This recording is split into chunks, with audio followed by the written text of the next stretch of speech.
Boa tarde, amigas e amigos, boa tarde. Aqui mais uma live na minha página aqui, Letícia Florencio. Eu peço a vocês que sempre que gostem e se interajam aqui com o nosso debate, que possam estar curtindo aqui o nosso debate e compartilhando para que mais pessoas tenham acesso a essa temática tão importante. E não diferente, nós temos aqui hoje 3 convidadas muito competentes, maravilhosas, engajadas, 3 mulheres negras que muito me representam, para estar conversando um pouquinho hoje sobre, no contexto da Baixada, mas também no âmbito geral, né, sobre a nossa vida, a vida do povo negro. A vida do povo negro importa. Baixada, vidas negras importam. Eu só peço a companhia... Isso, está ótimo. Pode desligar um pouquinho o áudio, por causa da microfonia. Mas, então, eu vou pedir, então, que as minhas companheiras possam estar se apresentando, mas, desde já, é um orgulho receber elas aqui. Eu tenho aqui, mas que vão se apresentar muito melhor, a minha queridíssima Neide Jane, que é a minha secretária estadual de combate ao racismo do PT. Eu tenho a minha amiga aqui, Rosilene Torquato, que é coordenadora nacional das APNs, conselheira do CEDIM, enfim, do Fórum de Mulheres Negras do Estado, e a minha amiga aqui, Leila Regina, que é coordenadora de Políticas de Gênero e Etnia, aqui da Casa da Cultura, em São João de Meriti. Eu vou pedir que elas, então, se apresentem rapidinho, 1 minutinho, depois a gente retoma e inicia, de fato, o nosso debate.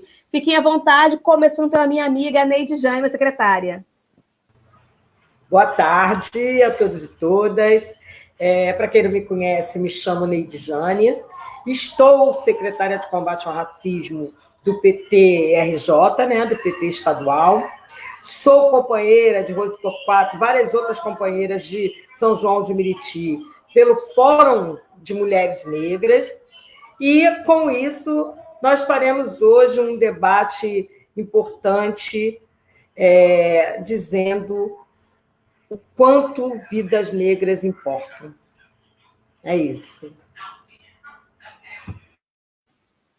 Rose? Rose, microfone, Rose.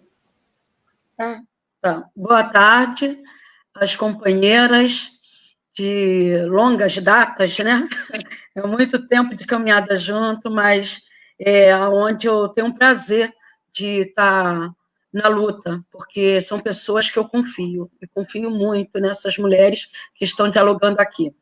E eu sou dos agentes de Pastoral Negro, hoje eu estou coordenadora nacional, estou no CEDIM, que é o Conselho Estadual do Direito da Mulher, do Estado do Rio de Janeiro, representando o Fórum Estadual de Mulheres Negras, do qual também eu faço parte. E o do Cabeça de Negra, que é daqui da Baixada Fluminense, que é uma organização de 28 anos. Então, estamos nessa luta por você e por nós. Vidas negras importam. Agora, estão me ouvindo? Ah, beleza. Boa tarde, meninas. Boa tarde a todas. Eu sou Leila Regina. Eu hoje estou assessora, né, de gênero e de raça da Casa da Cultura. E já participei de muitos movimentos negros, né, movimentos de mulheres e de homens negros aqui de São João de Meriti. E também estou conselheira da Igualdade Racial aqui no município. E também, igual a todas, é um prazer estar aqui falando sobre Vidas Negras Importam. Agradecer o convite. Eu nunca fui tão oportuno falar sobre isso, e acho que nós 3, nos lugares que a gente está, nós 4, nos lugares que a gente ocupa, é fundamental estar discutindo e colocando isso na pauta sempre. Obrigada.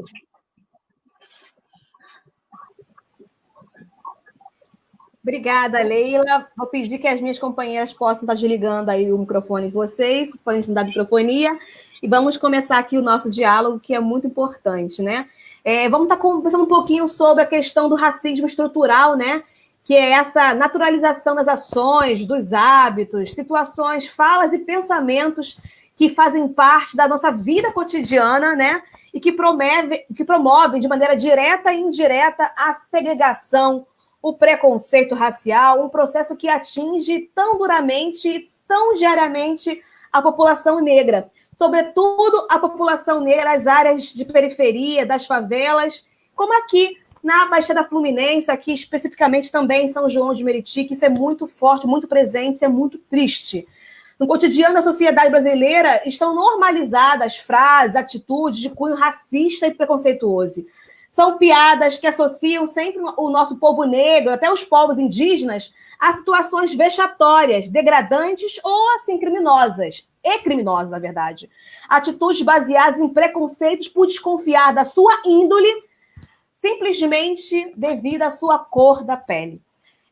Outra forma muito comum de racismo, né, é a adoção de sempre se referenciar os negros com palavras do tipo moreno, a pessoa de cor.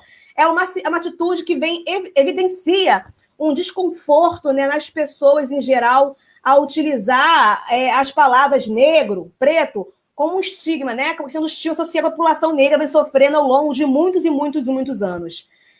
Uma dita abolição de liberdade, né, que nunca aconteceu.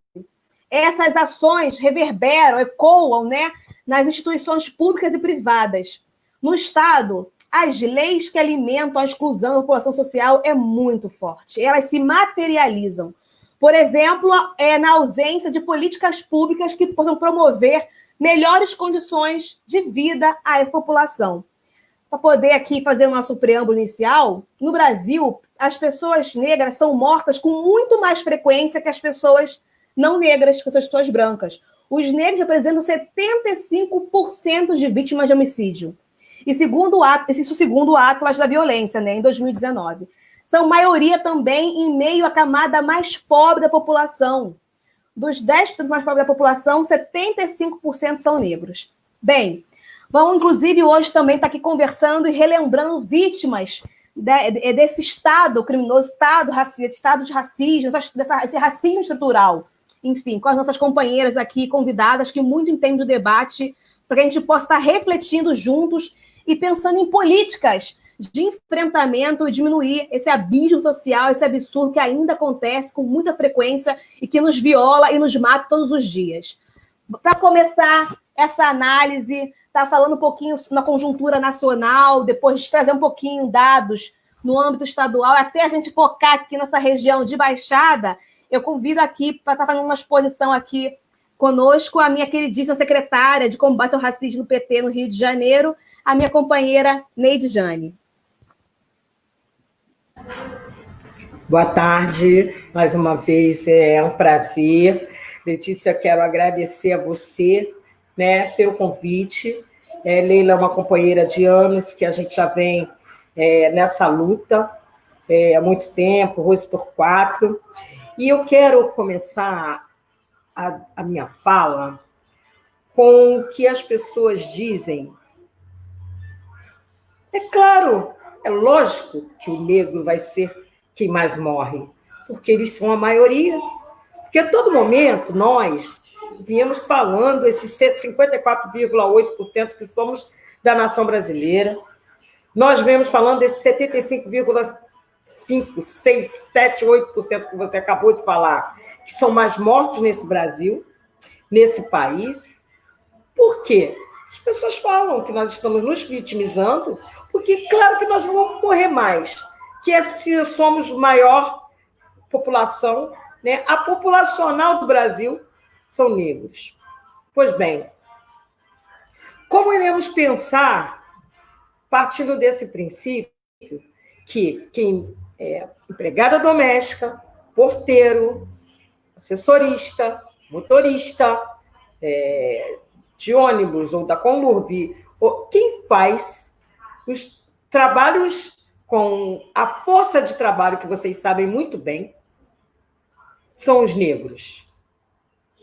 E isso não podemos dizer que isso é da agora, né? Porque nós sabemos que a nossa história, ela não é contada. Essa falsa abolição que você mesmo, Letícia, que para mim, para a Rose, para a Leila, é uma menina, essa falsa abolição hoje, que nós temos mais a liberdade de falar, nós já saímos perdendo para os imigrantes. Porque essa falsa abolição não nos deu terra, nem emprego, nem nada. Quando a dita abolição aconteceu, a princesa Isabel nos libertou, quem recebeu as terras para trabalhar e iniciar o seu negócio foi os imigrantes. Os negros não tinham para onde ir. Os negros retornaram, ficaram no mesmo espaço, no mesmo lugar. E eu costumo sempre dizer, ultimamente a gente tem falado um pouco mais da primeira irmandade, que era uma irmandade de mulheres, que é a Irmandade da Boa Morte, que existe no Recôncavo Baiano, em Cachoeira de São Félix, que as negras lá libertas, elas nos seus tabuleiros, nas suas lavagens de roupa, as lavadeiras, elas se cotizavam. A primeira entidade feminista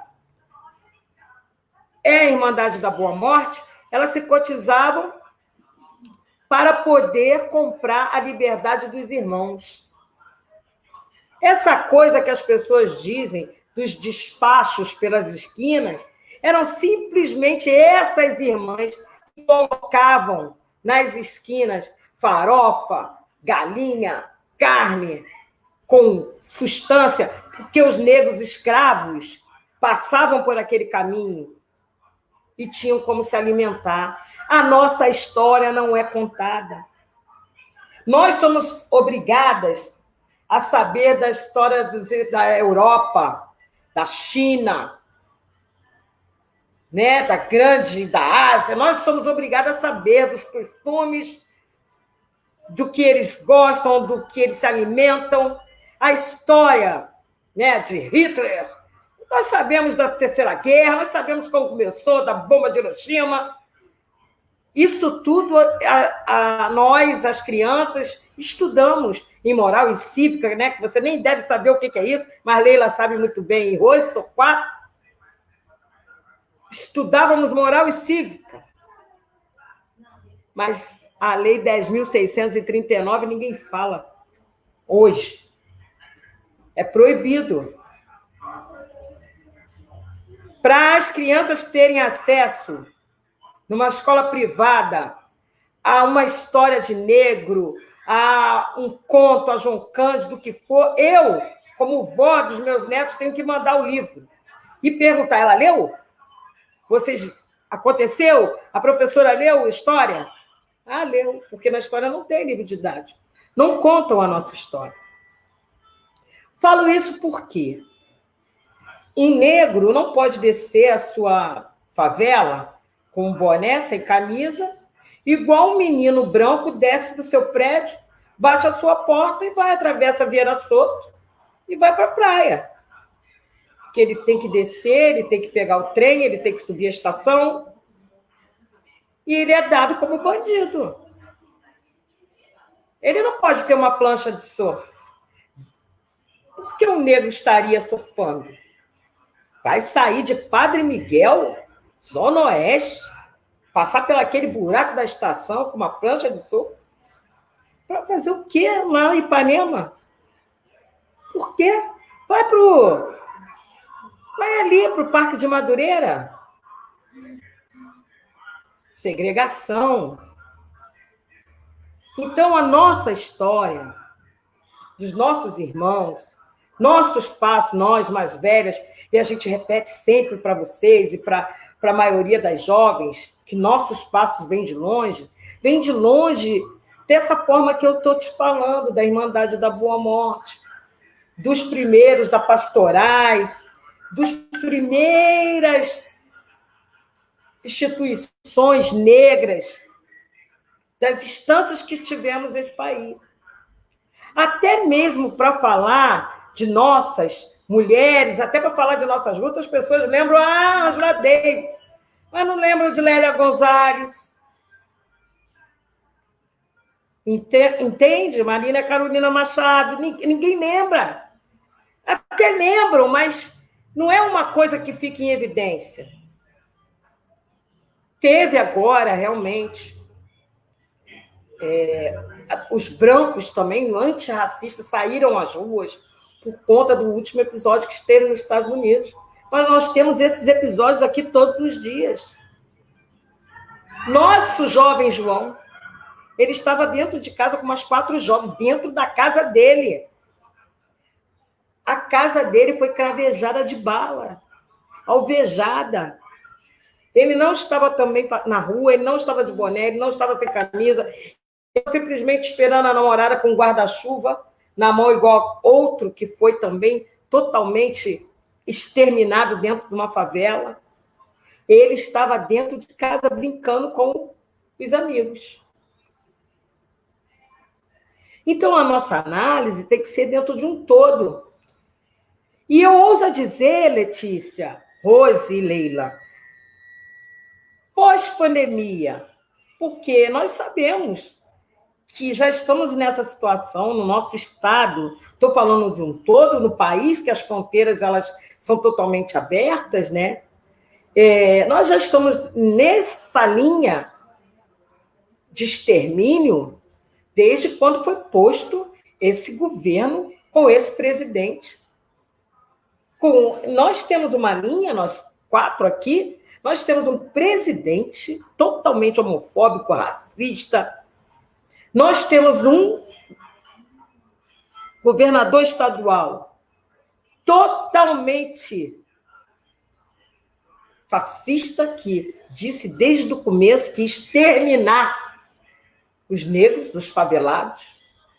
E temos um prefeito no Rio de Janeiro fanático. Essa é a nossa linha de governança nacional, estadual e aqui no Rio de Janeiro municipal. Então, a minha análise, na verdade, é uma provocação, né, para que pensamos, para que temos em mente que a nossa situação, que quando isso tudo passar, a nossa mudança é um caminho que nós, o modo petista, já vínhamos fazendo, né? Já vinha implementando lá com o Fabiano em Maricá. Nós fomos impedidos de continuarmos o nosso processo, porque nós fomos golpeados, porque nunca na história desse país se fez tantas políticas públicas para pobre, preto e mulher, enquanto o governo Lula e Dilma. Nós fomos bloqueados, nós fomos golpeados, nós fomos impedidos de continuarmos com a nossa política, o nosso modo petista de ser. Tivemos escolas, tivemos mais política, tivemos política de habitação, Minha Casa Minha Vida, tivemos a própria Bolsa Família, que foi o compilado daqueles milhares de vale leite, vale gás, vale tudo aquilo. Nós tivemos uma política de assistência pensado para a mulher, que ela é a liderança, ela é a majoritária do Bolsa Família, ela é a assinante, a majoritária da casa própria, que nós tivemos junto com o PAC, nós demos milhares e milhares de empregos, tivemos o ProUni, o Pronatec, as escolas federais, as escolas especializadas, profissionalizantes nesse país. Olha como nós avançamos. As empregadas domésticas iam ver o pai e a mãe de avião, gente, no governo Lula e Dilma, que não viam há mais de 20 anos na Paraíba, na Bahia. Elas iam de avião com o mesmo cheiro de perfume da madame, porque ela não desejava mais aquelas gotinhas quando o vidro acabava. Ela tinha posse, ela podia comprar. O pobre, o negro, qualquer um na favela poderia ter uma televisão de plasma, um telefone melhor. Nós começamos a avançar, a caminhar, e nós fomos golpeados, direcionado às mulheres negras, os pobres, favelados e periféricos. E, para terminar, eu fico imaginando como faremos com essas crianças, com essa professora que voltará pós-pandemia, essa professora que perdeu o pai, a mãe, o marido, essas crianças que perderam a avó, o irmão, a tia, o primo, psicologicamente, como receberemos esses alunos da rede estadual e municipal, o que faremos, qual é o nosso plano, temos um plano pós-pandemia, já estamos pensando essa relação com a volta, com essa política, aproveitando que estamos no ano eleitoral, nossos vereadores, nossos candidatos a prefeito, nós já estamos pensando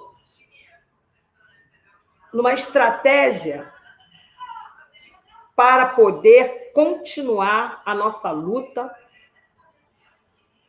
em relação ao povo preto periférico do estado do Rio de Janeiro.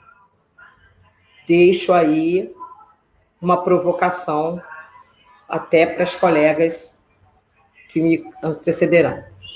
Obrigada e boa tarde. Boa tarde, Inês, mais uma vez. Muito obrigada, excelente colocação. A gente está falando aqui sobre a questão mesmo do racismo estrutural, em todas as suas formas e níveis, como que isso afeta as nossas vidas, a vida do povo negro, enfim, está refletindo. E foi excelente a colocação, porque tu pensando agora nesse período que nós estamos vivendo, né, com um gestor da República extremamente descompromissado com a vida do povo, sobretudo a vida do povo preto, periférico, né? E a gente precisa falar sobre isso. E para falar sobre os efeitos do racismo na sociedade brasileira, é preciso encará-lo como um fenômeno essencialmente transversal.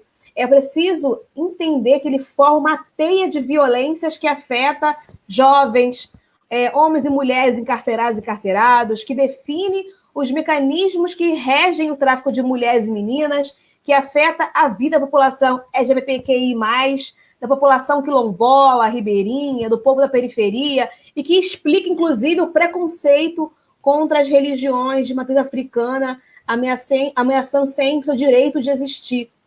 E aí também você colocou muito bem essa questão de quais são os planos e as medidas que estão sendo pensadas para esse povo da periferia, né? Você está pensando em testes em massa para as populações das favelas, da capital e da Baixada Fluminense? Existe uma criação única para os leitos de UTI e mais do Rio, enfim.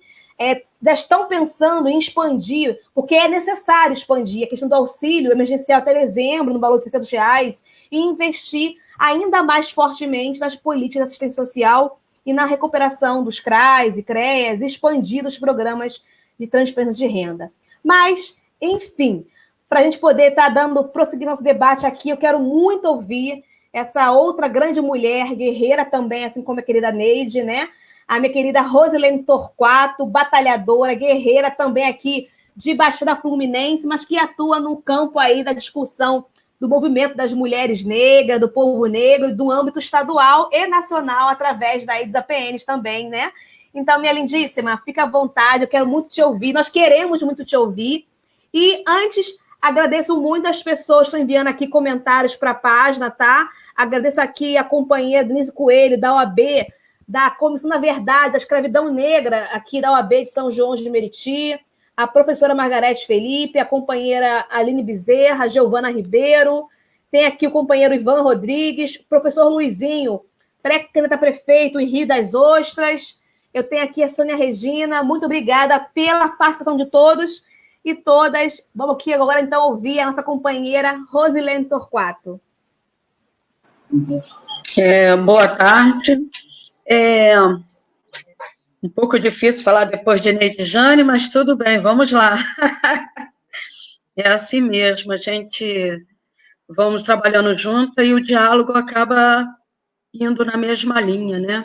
E ela nos provoca perguntando as estratégias, né? Pós-pandemia. E a gente ouve muito falar que o Brasil tem que voltar como era antes. E aí nós, do povo negro, dizemos, nós não queremos voltar como era antes.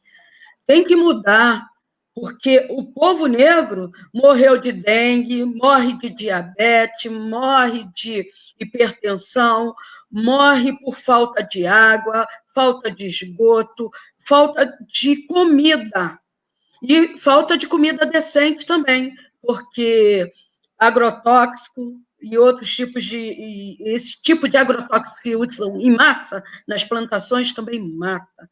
Então, eu acho que temos que rever esse conceito do antes. E aí nós queremos o novo. E o novo, pós-pandemia, é a participação do povo negro. E aí, nós, como o Neide já falou, nós estamos no processo, vamos entrar no processo eleitoral. Então, é um aviso se nós vamos querer voltar como era antes ou vamos querer realmente fazer mudanças. E nós, mulheres negras, nós somos a pessoa que estamos na base, somos a pessoa que estamos fazendo debates, somos a pessoa que sempre fizemos essa luta.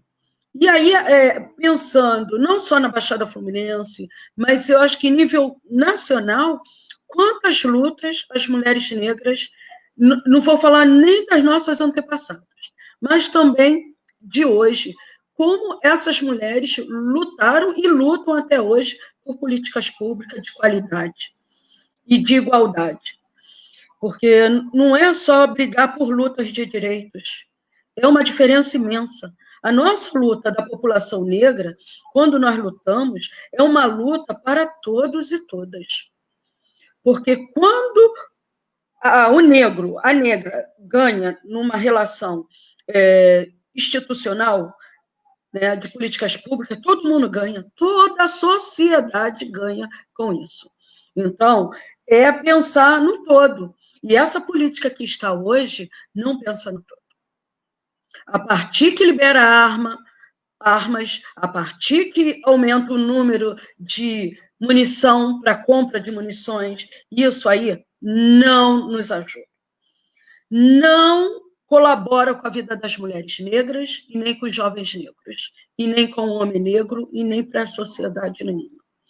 E aí, para quem é esse tipo de liberações de armamento? Por que não libera a cesta básica? Por que não liberam alimento saudável para a população? Por que não liberam livros grátis para os nossos jovens, nossas crianças?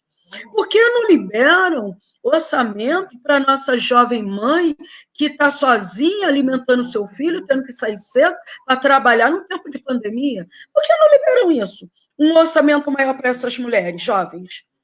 Ou então para as idosas, que são avós, que têm que ficar dentro de casa, com mais de 10 pessoas dentro de casa. Se tem dinheiro para isso, por que não tem dinheiro para a vida? E aí, não é armas, não é armamento que nos ajuda a viver. E aí a política nossa está falando sobre isso. Porque há um financiamento total para a segurança pública, entre aspas, porque se pensarmos segurança pública no geral, seria segurança também para a população negra. Segurança para os nossos filhos, nossos netos, poderem sair ou ficarem dentro de casa ou ir para a escola. E isso não é a nossa realidade. A nossa realidade é a criança estar no pátio da escola e levar tiro.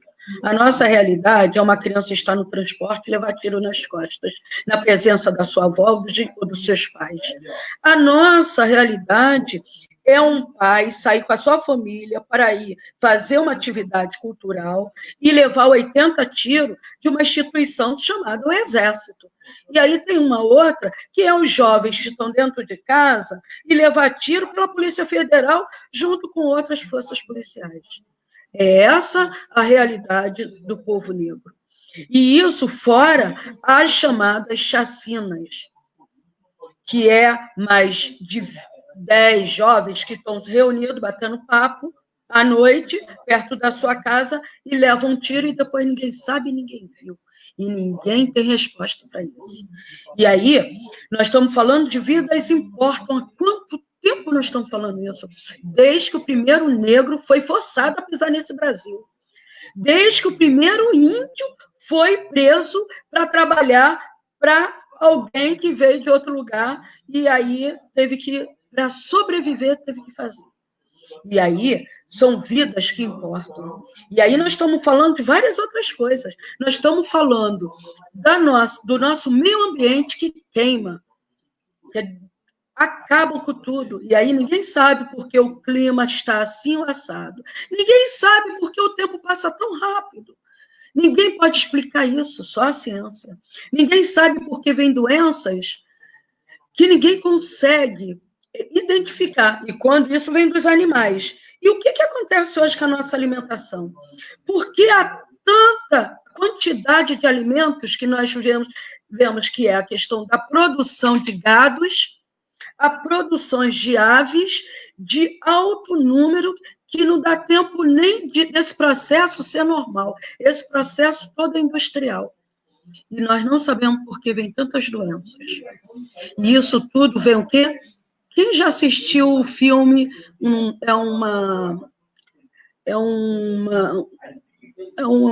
como se fala? Até esqueci. Mas é um filme chamado O Veneno Está à Mesa. E aí é isso que nós estamos comendo. E outra coisa, nós pagamos por isso. Nós pagamos por esse alimento, por esse frango que foi forçado a engordar com ração e várias outras coisas. Por essa vaca ter sido inseminada, e aí vem o filhote, aí vem não sei o quê, e pronto, é isso que acontece com a nossa alimentação.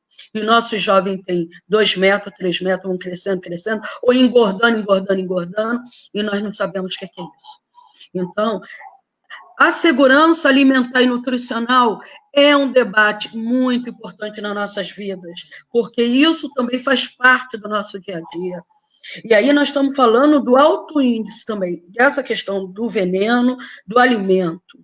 E ainda tem a questão nós aqui da Baixada Fluminense, do estado do Rio de Janeiro, e é a questão do feminicídio. E esse alto índice do feminicídio, isso também é alimentado por alguém. Quem alimenta isso, essa violência nas nossas casas? O que alimenta o homem ser tão violento? Quem mantém essa violência? As pessoas costumam dizer, mas esse homem é educado por as mulheres. Será mesmo? Que só as mulheres educam os homens? Pertence só a nós, mulheres, a educação de uma criança? Essa criança liga uma televisão, o que ela vê? Quais os filmes que estão passando? Quais são as séries que esses jovens estão vendo? E os joguinhos na internet. Que jogos são esses que esses jovens estão aprendendo e acham isso tão natural?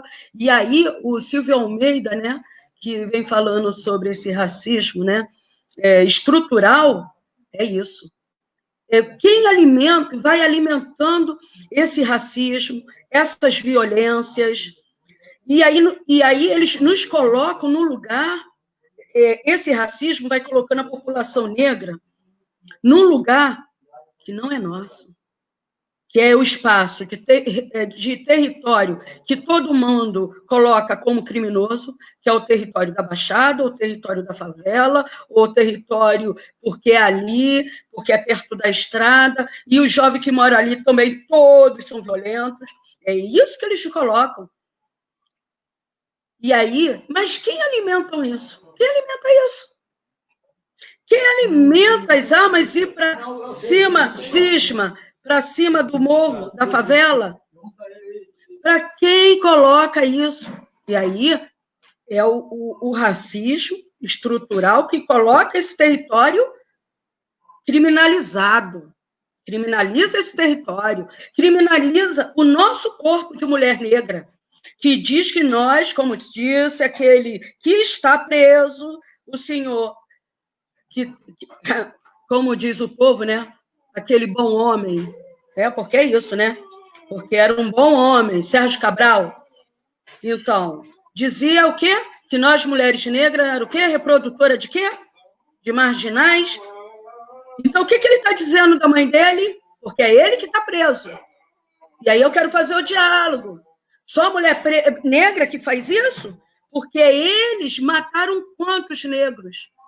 Porque roubam da saúde, roubam da educação, roubam do esporte, e aí não dá oportunidade aos nossos de sobreviverem.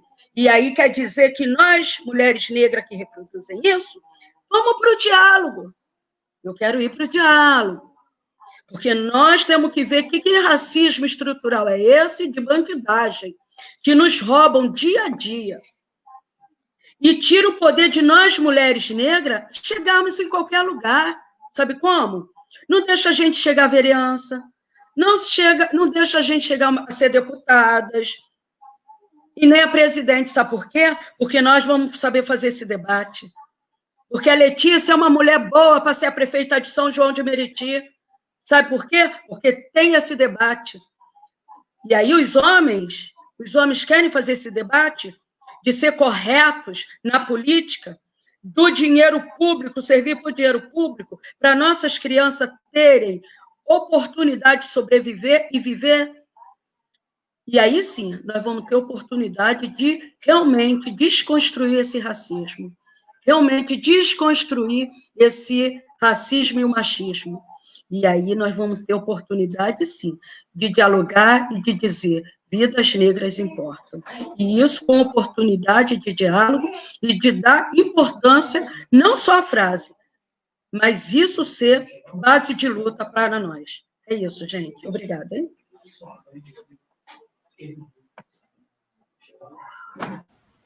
Obrigada, Rose. Nossa, excelentes colocações, brilhantes as duas falas aqui das companheiras. Toca muito e nos remete muito à nossa realidade, né? O que vem acontecendo, sobretudo agora, esse processo da pandemia, que está tudo tão escancarado, tudo tão à mostra, nada novo, apenas escancarado. Essa que é a realidade. E tudo muito triste. E a gente precisa tocar na ferida, falar, escancarar isso de vez. E a Rose lembrou muito bem, e aí eu incentivo a todas e todas que nos escutam, jovem, negro, negra, mulher, se coloquem na política. Nós somos a grande maioria da população. No entanto, nos espaços de poder, nos espaços decisórios, nós não chegamos nem a 10%. E tem regiões que é zero. Zero de mulher, zero de jovem, zero de negro, de negra. Então, assim, subrepresentação não dá. Não dá para deixarem falar por nós. Nós temos que ocupar esses espaços, porque tem questões que dói profundo na gente, dói profundo em quem vivencia, tá? Não espere para que eles sintam as nossas dores, porque empatia não é uma coisa que é tão comum a todos e todas. Bem, obrigada às pessoas que estão assistindo aqui nessa live. Mais uma vez aqui, o advogado, doutor Evandro, da OAB, também da Comissão da Escravidão Negra, aqui de São João de Meriti, a queridíssima Jussiara, do Amojan, a companheira Aline, Marcos Maia, Neilda Fabiano, tá aqui também está acompanhando, Beth Rodrigues, tá? E o nosso pré-candidato vereador, um jovem negro combativo, João Griot, também que está aqui nos assistindo. Muito obrigada por estar aqui conosco, tá? A companheira Érica Glória também está aqui da Exer, nos acompanhando, essa mulher batalhadora, mulher negra também, do Fórum de Lutas, enfim. Quero dizer, ela colocou aqui uma questão muito também interessante, a Érica, que só visibilizam o nosso povo negro para a questão da política do extermínio, né? Aí aparece com visibilidade, como alvo, né? Isso é uma coisa que tem que ser colocado. Na hora das incursões policiais, de maneira desrespeitosa, truculenta, violenta, que extermina, que ceifa vidas.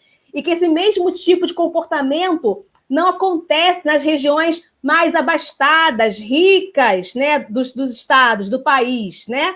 Ninguém nunca viu a polícia, o Estado, chegando com violência, truculência em regiões como Leblon, Barra da Tijuca, Copacabana. A violência, o ódio, ele tem cor, ele tem gênero, ele tem classe. É com mais violência nas áreas de periferia. A gente tem que colocar sobre isso.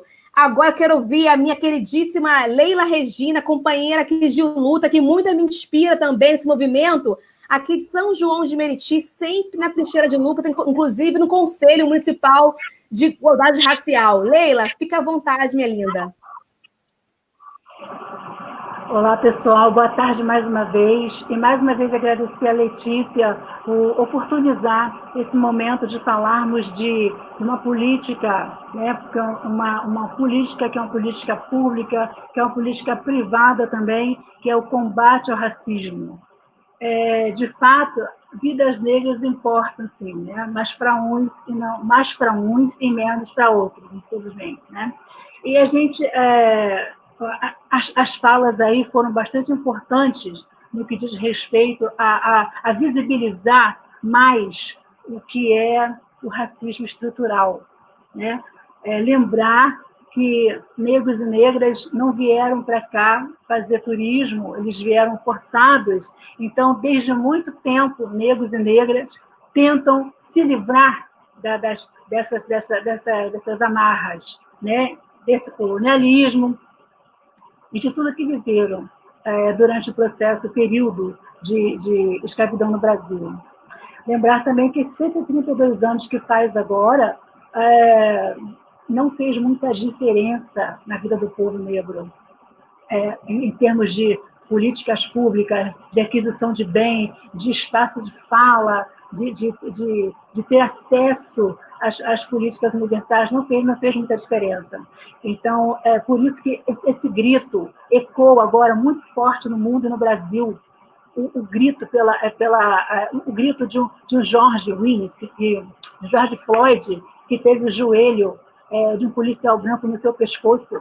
Ele gritou: não consigo respirar. E esse grito foi ecoado em todo mundo. E aqui no Brasil, ele acabou dando força, né, ou dando gás para que a voz do povo brasileiro também saísse com mais energia. Lembrando que aqui no Brasil tem muitas iniciativas, em especial as forjadas pelas mulheres negras, de tirar os joelhos de um homem branco do pescoço.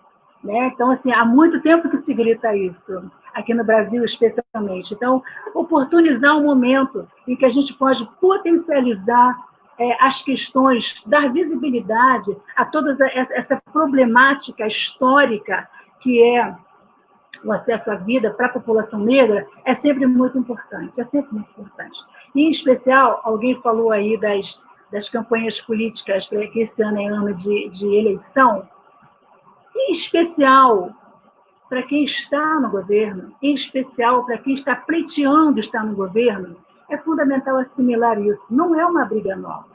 O joelho de um homem branco está no pescoço da população negra, em especial das mulheres negras, dos jovens negros, há muito tempo, há muito tempo. Estamos sem ar há muito tempo. E tem havido avanços nas políticas nacionais. Neide Jane citou isso com bastante propriedade. Muitas políticas públicas já foram lançadas, mas chegar na base, estar na base, assimilar, se apropriar e fazer acontecer de verdade na ponta é outra história. Então, esse é uma versão, um olhar, um lado perverso do racismo estrutural. O racismo estrutural, ele naturaliza tudo que é racismo, preconceito, discriminação com o povo negro. O racismo estrutural torna normal uma empresa não ter funcionários negros. O racismo estrutural torna normal mais negros morrerem do que brancos.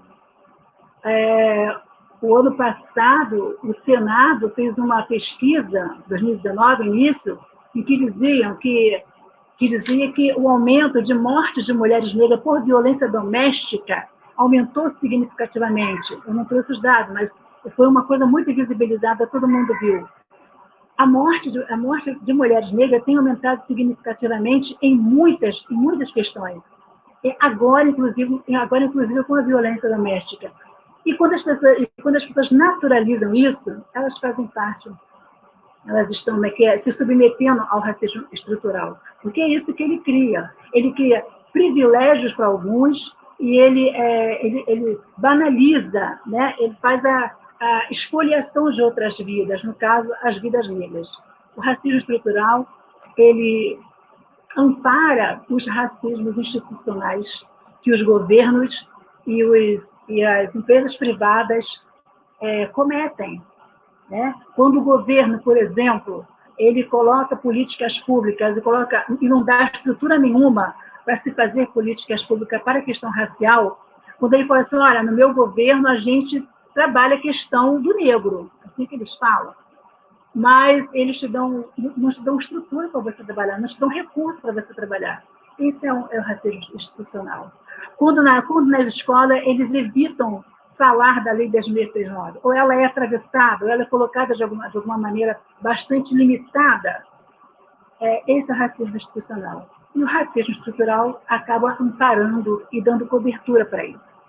Por isso, tem muitos outros exemplos.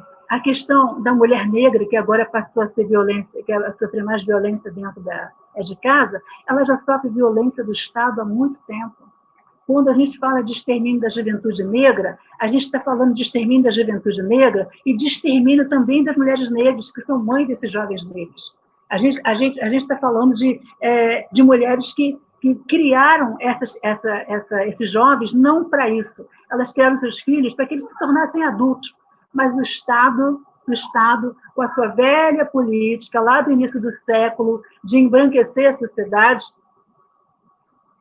estruturou e institucionalizou isso.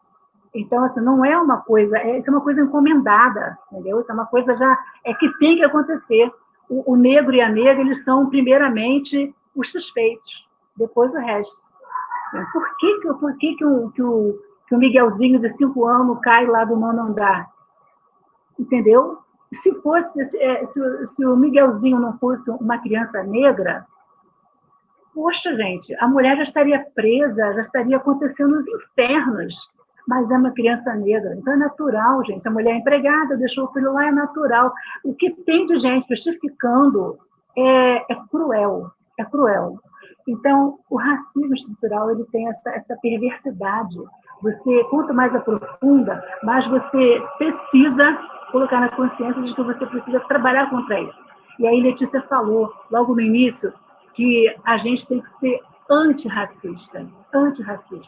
E eu entendo como essa necessidade, eu entendo ser antirracista todas as ações que você se propõe fazer no espaço que você está, no âmbito que você trabalha, na corrente, no partido, na ONG que você estiver, você desenvolver ações de combate ao racismo efetivamente.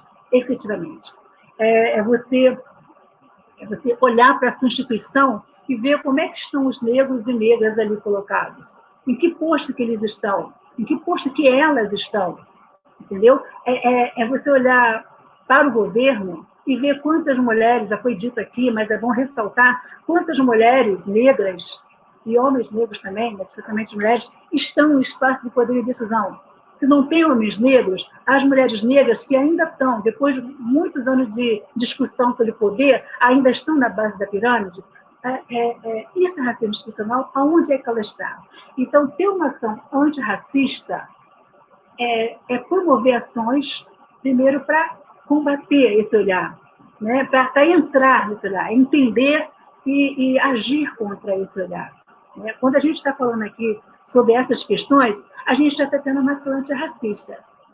Pode parecer pequena, mas a vertente que você dá, o olhar que você dá, para quem você fala, é muito importante que cada vez mais pessoas assimilem o quanto ela tem de racismo estrutural, institucional, e o que ela está fazendo para ela se livrar disso.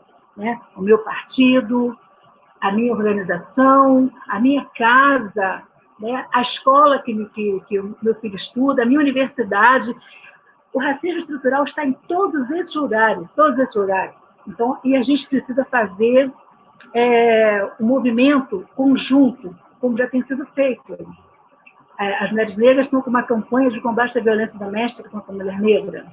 E lançaram outras campanhas, tiveram um documento para entregar aos governos que estavam pleiteando espaço nas eleições.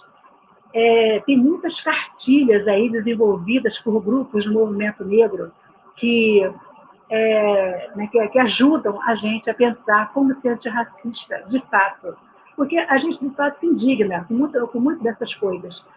Dói, arrasa a gente, muitas vezes ter um joelho branco no pescoço. Mas, de fato, ter uma ação que seja efetiva, que tenha eficácia na sociedade, é o que a gente precisa buscar. Sabe? A gente precisa estar junto uma das outras e dos homens também, quando falo outras, eu estou falando também dos homens, tá, gente? A gente passou a nossa vida falando dos outros e respondendo como mulher. Então, eu acho bem normal falar das outras e os homens responderem como homem, também não tem problema nenhum, né? Então, assim, acho que a gente precisa juntar essa coisa, né? Pegar, por exemplo,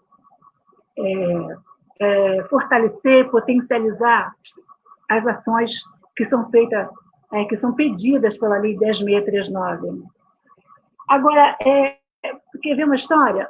Falando aqui de São João de Meriti, por exemplo, eu estou no Conselho da Igualdade Racial, e a gente tem a gente já foi questionado legalmente por causa da implementação da Lei 10.639 aqui no município. Agora, as escolas, algumas escolas públicas, elas até fazem algumas ações importantes, né? Mas o racismo estrutural ele é tão perverso que ele pega essas instituições e limita as suas ações. Então, quando você vai numa secretaria de educação, por exemplo, que tem, sei lá, 60 escolas municipais, você percebe que uma minoria está discutindo racismo efetivamente. Como se deve discutir? Dando elementos, contando a história, como disse Neide, como disse Rose, falar das mulheres negras, falar de situações que envolvem a cultura negra. Então, assim, são muitos limites que, de fato, o Estado coloca para que se discuta isso com qualidade. E isso é o primeiro, isso é o maior, eu acho, o grande sinal do racismo estrutural. Né? A gente, por exemplo, não tem dados qualificados sobre a Baixada Fluminense. A gente sabe que a Baixada Fluminense, nos seus 4.500, mais ou menos, habitantes, 4 mil, com seus 4 milhões e poucos de habitantes, a gente sabe que ela é um celeiro da insegurança pública. Você sabe que a Baixada Fluminense, ela toma os jornais do mundo falando sobre quanto morre jovens. Todo mundo já escutou falar de chacina da Chatuba, da chacina da Baixada, da chacina de São João de Meriti, da chacina em Queimados. Todo mundo já escutou falar, cada ano, uma chacina diferente na Baixada, porque a questão da segurança pública aqui é muito grande. Entretanto, os grandes movimentos aqui da Baixada, eles não têm disponíveis dados que possam qualificar uma discussão com os governos e com a sociedade civil sobre a questão da segurança pública. Alguns falam assim, a questão da segurança pública é uma questão do Estado, mas a Baixada é uma região e a segurança dos munícipes é de cada município.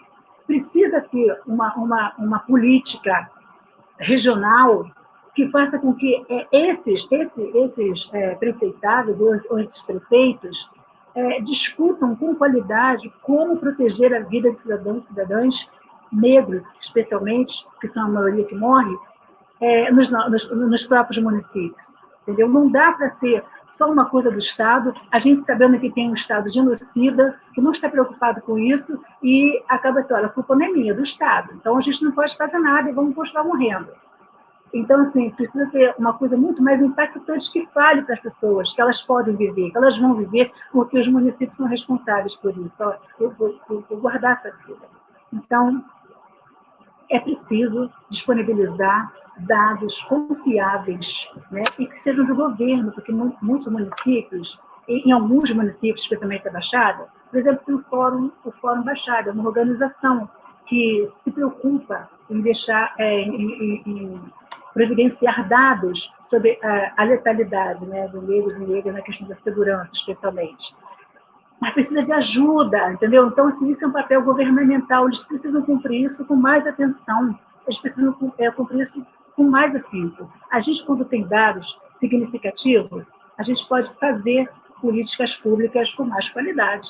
A gente não tem dados da saúde da população negra, por exemplo. Por exemplo, o Covid. Todo mundo já ouviu falar, aliás, tem até alguns levantamentos parciais que foram feitos, mas, assim, se a saúde da população negra fosse uma política assim, amplamente difundida e respeitada nas gestões municipais, a gente, por exemplo, evitaria o que aconteceu agora, o jornal Globo, de abril, ele falou assim, está aumentando a morte de negros e pardos por Covid-19. Em maio, já estava muito grande a morte de negro. Morte, por quê? Porque o negro e a negra são os que mais acessam o sistema público de saúde. A maioria não tem plano de saúde. Então, é uma população pobre, falando muito aqui da Baixada, que não acessa plano, que está nos postos médicos lotados, que estão se contaminando cada vez mais e que, por não ter leito, máscara, já teve uma ampla discussão aí também sobre corrupção agora com as mortes, corrupção com o Covid. Então, como eles não podem acessar um sistema particular, eles morrem no público. Eles morrem no público. Porque quem tem dinheiro não está indo para UPAs, para PANs, para hospitais públicos. Está pegando o hospital particular. Então, se o sistema de saúde estivesse funcionando como deveria, a população negra hoje estaria preservada de estar disparando por morte de Covid hoje, entendeu? Então, assim, é ruim a gente achar que precisa ter um ranking disso, mas não dá para o tempo todo a gente abrir o jornal e tudo que desqualifica, tudo que é ruim, o negro está sempre naquele, e a negra está sempre naquele patamar. O acesso à saúde da população negra também não é uma luta nova, é uma luta antiga, né? Foram feitas cartilhas de combate ao racismo institucional, já foram feitos vários movimentos para que a sociedade, o governo se apropriassem disso, né? e mudassem essa realidade. Mas é estrutural, é isso que a gente está discutindo. Tudo que é estrutural acaba sendo naturalizado e perde até a prioridade na formulação de políticas públicas. Então, a gente precisa, primeiro, trabalhar contra essa coisa da naturalização do que é racismo, do que é discriminação. Né? Porque, embora todos os movimentos negros, aí eu quero saudar todos eles, tem movimentos nacionais, já falei aqui do movimento das mulheres negras, tem movimentos locais, tem movimentos estaduais que estão se desdobrando, em especial nesse momento, desdobrando para que a luta racial ganhe visibilidade, ela ganhe corações e mentes, porque não é só uma coisa de mimimi, como disse Neide, não é só uma coisa de que a gente só está se lamentando. Não, a gente está reivindicando o que é legal, o que é justo. E para a gente conseguir avançar, a gente precisa especialmente trabalhar com a questão do combate ao racismo estrutural e ao racismo institucional, né? Porque, de fato, no nosso município, na nossa Baixada, a população maioria negra, ela continua ainda com os joelhos brancos no pescoço. A maioria delas morrendo, como disse Rose. Então, a gente precisa reagir. Eu queria só passar para vocês o seguinte. Nesse momento de Covid, onde a maioria da população negra está morrendo, e isso não é uma coisa inventada por nós, tem dados do Jornal Globo, tem dados do próprio SUS, né?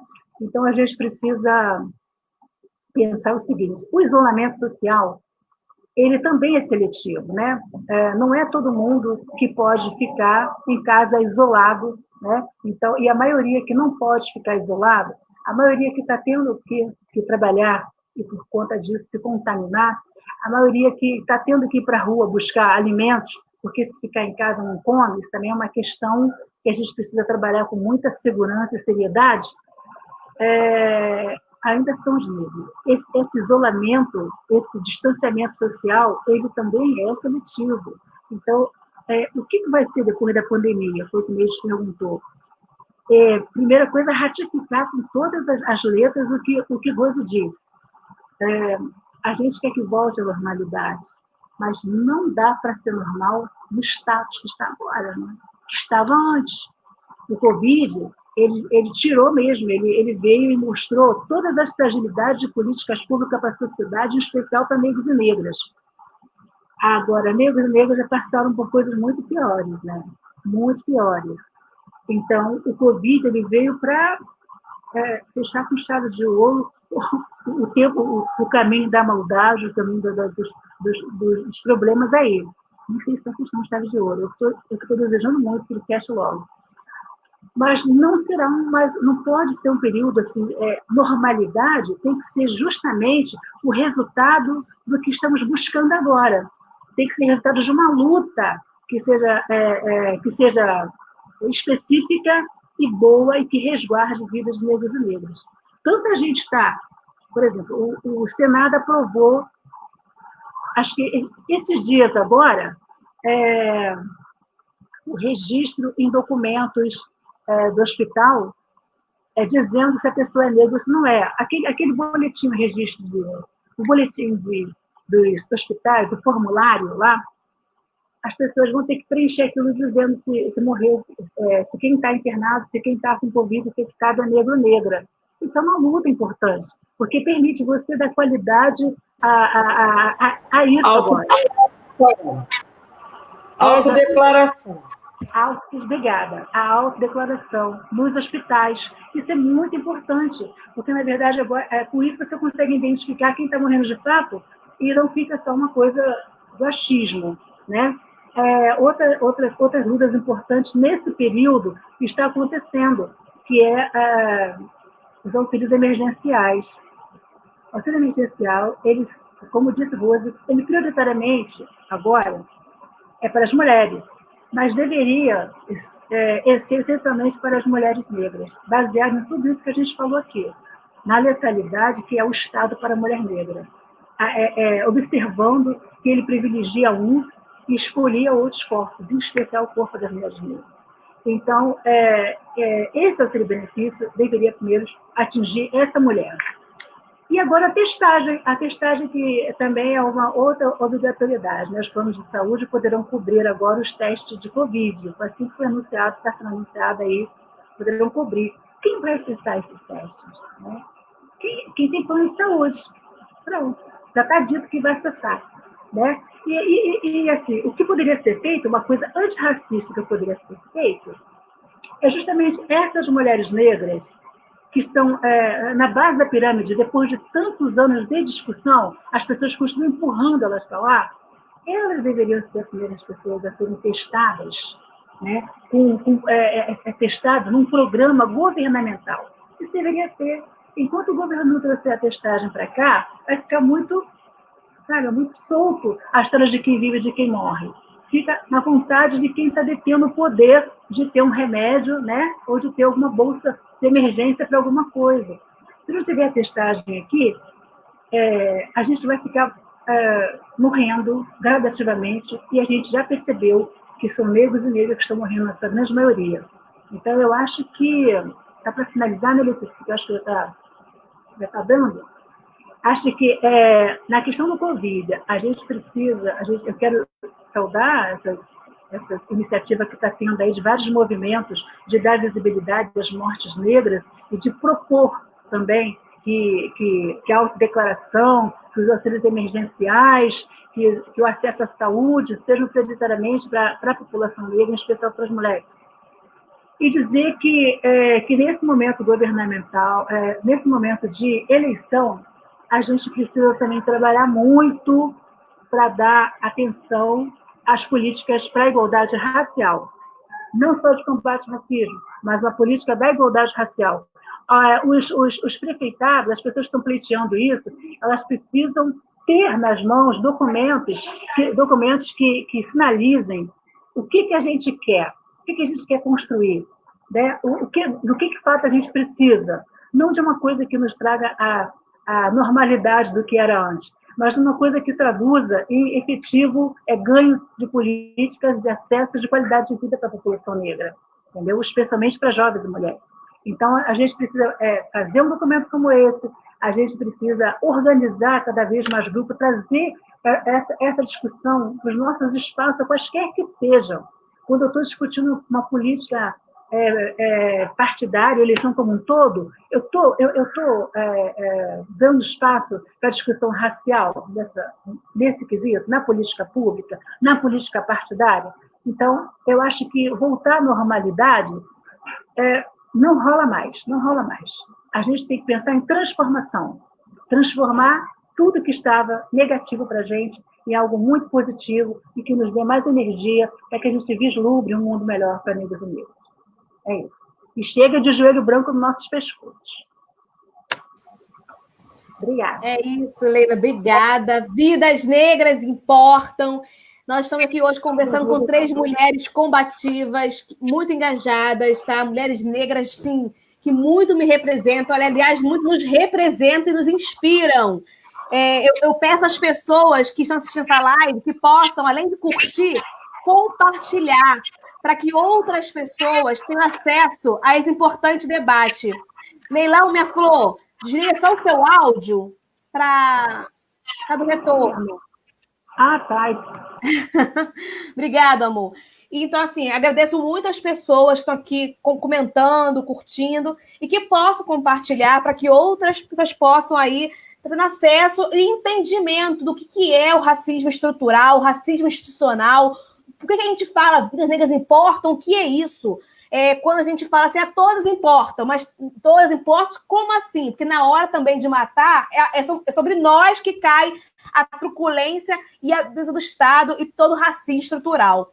Então, assim, agradeço aqui a companheira Cota, que é uma liderança muito antiga, histórica da saúde, uma mulher negra histórica aqui em São João de Meriti, que está agora nos assistindo, a companheira Jussiara, o companheiro Paulo Ferreira, a companheira Marlúcio Lopes, o pré-candidato vereador Marrone Alves, Duque de Caxias, também está aqui nos assistindo agora, a companheira de lutas do PT aqui, Ruth Salles, mulher negra empoderada, também está aqui nos assistindo, mandando aqui os comentários, a Maristela, o companheiro Pedro Rodrigues, companheira Beatriz Gomes, inclusive nos encaminhando vários comentários muito pertinentes.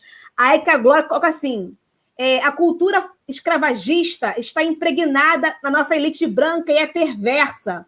O Marrone Alves coloca, esse debate é fundamental, debater o racismo na periferia do mundo, é essencial. Somos a região que mais mata a juventude negra, não podemos nos calar. A companheira Beatriz Gomes coloca que esse debate tem de chegar nas bases, pois há um desconhecimento enorme por parte da população mais vulnerável sobre a opressão a qual estão submetidas. Muitos nem sequer reconhecem a situação de violência. Também tem aqui a colocação, a companheira Ruth Salles, que as mulheres precisam ocupar os espaços de poder, mais mulheres negras na política. Enfim, muito obrigada a todas as participações. Eu acho que nós temos que dar para chegar realmente esse debate a mais pessoas, compartilhando, enfim, colocando. Não dá mais para permitir, como a Leila bem colocou, que continuem colocando o joelho em nossos pescoços, tirando o nosso ar, tirando nossa fala. Precisamos ecoar as nossas vozes, gritar as nossas dores. E não adianta esperar que outros façam por nós. Temos que ecoar, somos nós que sentimos as dores, quanto mãe, quanto mulheres negras, quanto mulheres de periferia. Somos nós, povo negro, através dos movimentos, que ecoar. E assim, maior parte das ações de solidariedade estão acontecendo a partir de ações da sociedade civil. Infelizmente, a companheira Neide Jane colocou como será o pós-pandemia. A companheira Rose falou assim, esperamos que seja positivo, né? Um mundo melhor, tudo melhor. Mas a gente sabe que essas ações melhores estão partindo do povo organizado. Porque se depender da atual gestão pública, e aí é triste dizer, mas tanto no âmbito municipal, estadual e nacional, se depender dos nossos gestores públicos, é daí para pior. Uma série de políticas institucionalizadas nos governos do PT, como colocou muito bem aqui a companheira de Jane, como até através da Secretaria Estado Nacional, né, de combate ao racismo, através das políticas afirmativas, de enfrentamento às violências, ao racismo, uma série de políticas estão sendo agora destituídas. estamos sofrendo uma série de retrocessos através de retirada de direitos, de verbas, de investimento em educação, em saúde. E quem mais sofre com isso? Nós, povo preto, nós mulheres, nós da periferia. Por isso que esse debate é muito importante e nós temos que fazer e tratar com muita seriedade e tensionar os gestores públicos, como bem colocou também a Leila aqui, através de documentos, de compromissos do que eles vão fazer no pós-pandemia, dedicado às pessoas da periferia que não tiveram o privilégio de ficar isolados, seja pela questão econômica, que se viram obrigados a ter que cair no mundo e buscar seu sustento, seja porque a questão estrutural é absurda, social. Você é obrigado a viver numa casa de um cômodo só, com 9, 10 pessoas. Esse racismo ambiental, estrutural, é complicado e nós temos que enfrentar e mudar essa realidade. Então, vamos agora partir para as considerações finais, tá? Eu quero ouvir mais um pouquinho aqui, então, com apontamentos, considerações e um beijo a todas as pessoas, é claro, né? As minhas companheiras, começando aqui de novo pela minha lindíssima, minha secretária de combate ao racismo no PT aqui no Rio de Janeiro, no estado, né? Companheira Deidjane. Quero mais uma vez agradecer a você, Letícia, pelo convite. Estou vendo tantas companheiras da Baixada, que você sabe que eu perpasso pela Baixada, né? Eu tenho um carinho muito grande pela Baixada, fiquei tantos anos trabalhando, né, no nosso governo petista em Nova Iguaçu. Digo para a Leila que, emergencialmente, ontem foi sancionada a Lei Aldir Blanc, da deputada federal Benedita da Silva. São 3 bilhões que o Coiso assinou lá. Então, nós temos aí, emergencialmente, para a cultura, uma lei da pré-candidata a prefeita do estado do Rio de Janeiro, Benedita da Silva.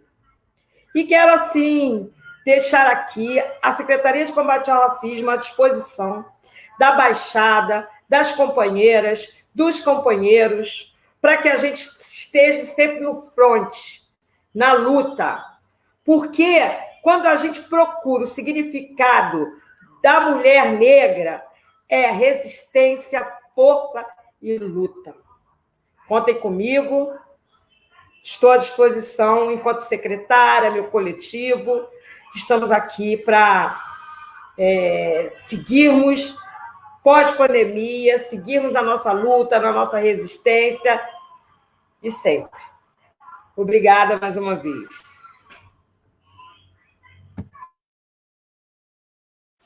Nós que agradecemos. Companheira Rose.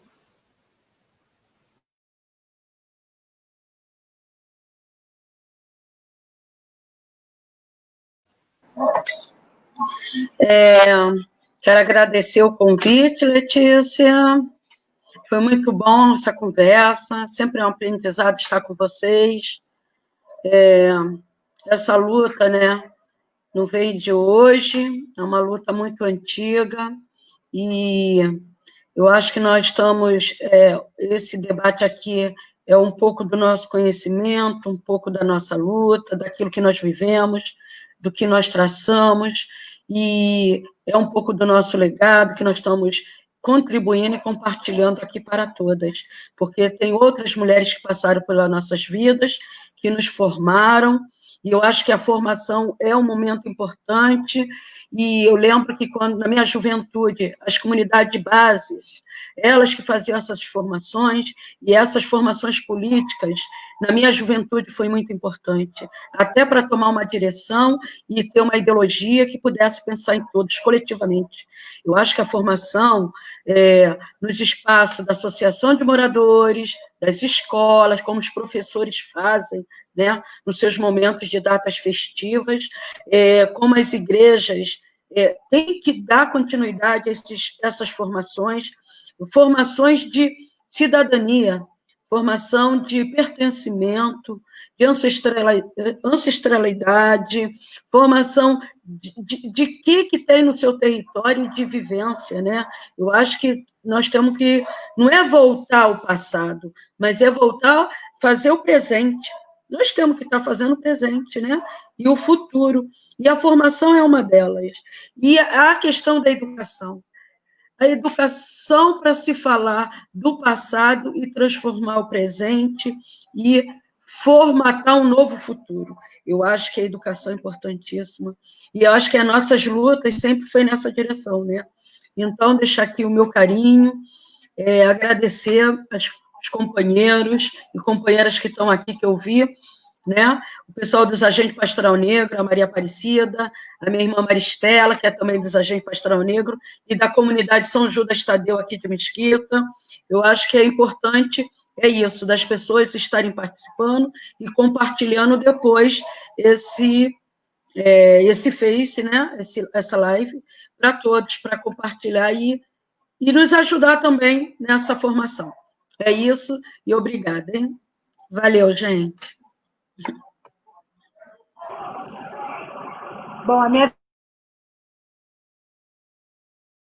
Fechou, né? Eu já entrei aí. Nossa.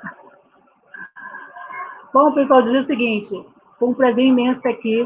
Letícia, eu acho que esse é o caminho, sabe? A gente tem que discutir cada vez mais aquilo que a gente considera que seja importante para a nossa caminhada, né? Para o nosso projeto político, para a nossa vida. Então, acho que você está fazendo isso. E fico muito feliz de incluir na sua pauta a questão da igualdade racial, do combate ao racismo.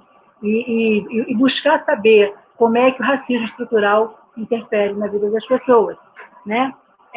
O racismo, os racistas, a elite, estão acostumados historicamente, a violentar, a violar corpos negros. E nesse momento, especialmente nesse momento mundial do tiro de joelho no nosso pescoço, eles estão ouvindo a voz muito significativa de muitos movimentos, muitas pessoas negras falando exatamente isso. Não consigo respirar, você tem que tirar o joelho do meu pescoço. Então, é importante que siga isso como uma luta grande, que coloque sempre na sua pauta. A gente está aqui para ajudar, eu também estou aqui para ajudar, e quero também saudar as pessoas dos movimentos que estiveram aqui, que estão aqui, né? O João Griot, que tem toda uma atividade artística e cultural, obrigada pela participação. O pessoal da OAB, especialmente da Comissão da Verdade sobre a Escravidão Negra no Brasil. Então, assim, tem pessoas aqui dessa comissão, eu acho bem interessante, que são parceiros da nossa luta também. Obrigada. Obrigada, assim, a todo mundo que, em algum lugar, está fazendo um trabalho antirracista. Não é só ser contra o racismo, mas um trabalho antirracista, que vai fazer com que mais pessoas se incorporem, se engajem e nos ajude, de fato, a ter um futuro melhor para nossas crianças que estão crescendo aí, para os nossos jovens, e especialmente para nossas mulheres negras. Tá? Um grande beijo, eu estou aqui à disposição sempre que precisar. Meninas, obrigada, foi lindo demais ouvir vocês. É bom a gente estar juntas. Muito obrigada a vocês que me inspiram. Eu estou aí nesse processo há bem menos tempo que vocês, mas assim, vocês me inspiram muito a estar me colocando e estar buscando uma representação, um lugar de fala que nos represente. Vidas negras importam, e falar sobre a pauta racial é falar sobre uma sociedade mais justa, mais fraterna, mais igualitária, é falar de democracia. Não se fala de democracia, a gente não garante vida plena e abundância a todos e todas, sobretudo nosso povo de periferia que sempre sofreu e vive uma vida extremamente excludente. E aí eu quero colocar aqui uma frase colocada no manifesto, um movimento que teve mês passado, de Vidas Negras Importam, né? Que é nem de fome, nem Covid e nem tiro. O povo negro quer viver. E aí a gente tem que fazer esse debate e provocar os nossos gestores públicos. E aí, no pós-pandemia, na pandemia e no pós-pandemia, fica mais uma vez a colocação aos nossos gestores para que eles possam fazer testagem em massa para a população das favelas, da capital e da Baixada Fluminense, e a criação da gente de uma série de medidas, estratégias dos pós-pandemia, inclusive pensando na expansão do auxílio emergencial até dezembro e investindo pesado em ações e fortalecimento da assistência social. Isso é fundamental, da recuperação dos CRAs, dos CREAs e a expansão de programas de transferência direta de renda. E eu quero aqui também... Letícia, nada de nós sem nós. Nada de nós sem nós. Nada. É fundamental. Fala essa. Nada de nós sem nós. E muito bom, bem lembrado. O Ubuntu, em vários momentos, eu quero colocar aqui, que é importante também, esse debate em memória, eu quero colocar aqui a todas as crianças e jovens assassinados nas favelas cariocas, na periferia da Baixada Fluminense, como o caso do menino Miguel, que foi fora do Rio, mas também vale a pena remeter, a menina Ágata Félix, no ano passado, o jovem João Pedro, morto esse ano, Marcos Vinícius, 2018, Maria Eduarda, 2019. Nós temos o caso também internacional aí do George Floyd, também assassinado de maneira violenta. Tudo vítimas da violência do Estado. E também quero relembrar aqui, até hoje, sem esclarecimento necessário, da nossa companheira de luta, a vereadora Marielle Franco, presente. Nós temos que a todo momento estar lembrando e gritando, ecoando. Não dá. Vidas negras importam. Aproveite e coloque fora Bolsonaro, sem hipocrisia, mas assim, a polícia mata preto todo dia. São as frases utilizadas nos protestos que nós fizemos no mês passado, mesmo na pandemia, porque está demais. Não dá para continuar a assistir essa política de Estado genocida, torturando, matando, só por conta da questão da pele, da questão de gênero e a questão de classe social. Sigamos na luta e o que depender de pessoas como nós, a gente vai seguir lutando, batalhando com muito axé, com muita luz, com muita força e muita disposição em homenagem e honra a todos aqueles que lutaram antes de nós ao longo de todo um processo histórico excludente. Muito obrigada, meninas. Muito obrigada a todas as pessoas que nos acompanharam até aqui. Sigamos na luta, dando voz a quem voz. Nada de nós sem nós. Ubuntu. Grande beijo. Boa tarde, gente. Saúde sempre.